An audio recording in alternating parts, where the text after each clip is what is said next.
নমস্কার বন্ধুরা, আজকে আমি আপনাদের সঙ্গে শেয়ার করছি ফেনা ভাতের রেসিপি। আমি কিভাবে ফেনা ভাত করি সেটাই আমি আপনাদের সঙ্গে শেয়ার করছি। ফেনা ভাত করার জন্য এখানে আমি নিয়েছি 1 কাপ গোবিন্দভোগ চাল। চালটাকে আমি একটা বাটির মধ্যে নিয়ে নিলাম। নিয়ে দুবার জল পাল্টে চালটাকে আমি ধুয়ে নেব। খুব বেশি চালটাকে কিন্তু ধোবো না, দুবার জল পাল্টে আমি চালটাকে ধুয়ে নিয়েছি। এদিকে কড়াইতে আমি বেশ খানিকটা জল বসিয়েছি। জলটা কিছুটা গরম হয়ে গেছে।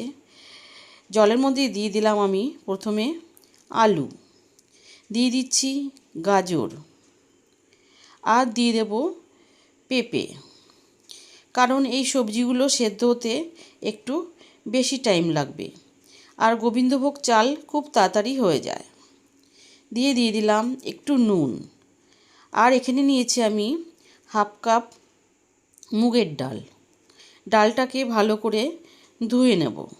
ধুয়ে নিয়ে সেই ডালটাকে আমি দিয়ে দিলাম। আর ডালটা কিন্তু এখানে কাঁচা মুগের ডাল, ভাজা নয়। দিয়ে মিশিয়ে নিয়ে আমি ঢাকা দিয়ে রান্না হতে দেব 3-4 মিনিট। 3-4 মিনিট পর ঢাকা খুলে সবজিগুলো কিছুটা সেদ্ধ হয়ে এসছে। এবার দিয়ে দেব আমি মিষ্টি কুমড়ো, আর দিয়ে দেব পটল, আর দেব বেগুন, দিয়ে দেব 2টো কাঁচা লঙ্কা, আর দিয়ে দিচ্ছি ধুয়ে রাখা গোবিন্দভোগ চাল। আপনারা এখানে চাইলে আপনাদের ইচ্ছামতো সবজি দিতে পারেন। আমার কাছে যা যা সবজি ছিল সেই সবজিগুলো আমি দিয়ে দিয়েছি। দিয়ে ভালো করে মিশিয়ে নিলাম। মিশিয়ে নিয়ে দিয়ে দেবো এবারে পরিমাণ মতন নুন। নুন দিয়ে আবারও আমি ভালো করে মিশিয়ে নেব। আজকে যে আমি ফেনা ভাতটা করছি, আপনারা একবার এইভাবে করে খেয়ে দেখবেন, খেতে কিন্তু ভীষণ ভালো লাগে। আমি এবার ঢাকা দিয়ে রান্না করে নিলাম 3-4 মিনিট মতন। 3-4 মিনিট পর ঢাকাটা খুলে নিয়ে আমি একটু নাড়াচাড়া করে নিচ্ছি।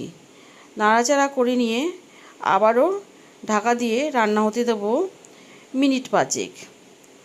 মিনিট 5 পর ঢাকা খুলে এবারে দেখে নেব যে ভাতটা কত দূর হয়েছে।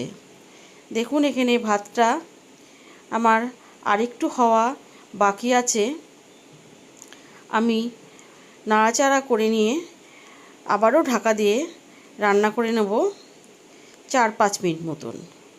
4-5 মিনিট পর ঢাকা খুলে দেখুন এবারে আমার ভাতটা পুরোপুরি হয়ে এসে, যেটুক বাকি আছে সেটা আমি গ্যাসটা অফ করে ঢাকা দিয়ে স্ট্যান্ডিং টাইমে রেখে দিলেই হয়ে যাবে। দিয়ে দিলাম 1 চামচ ঘি। ঘিটা দিয়ে আর ভালো করে আমি মিশিয়ে নেব। মিশিয়ে নিয়ে গ্যাসটাকে আমি অফ করে দেব। গ্যাসটাকে অফ করে ঢাকা দিয়ে রেখে দেব মিনিট 5। এবারে আমি মিনিট 5 পর আপনাদের দেখাচ্ছি। দেখুন ভাতটা একদম পুরোপুরি রেডি হয়ে গেছে। আমি একটা থালার মধ্যে ভাতটাকে সার্ভ করে দিচ্ছি। কেমন লাগলো আমার আজকের ফেনা ভাতের রেসিপি অবশ্যই জানাবেন। ভালো লাগলে লাইক করবেন, আর আমার চ্যানেলটি যারা প্রথম দেখছেন তারা অবশ্যই সাবস্ক্রাইব করে আমার পাশে থাকবেন।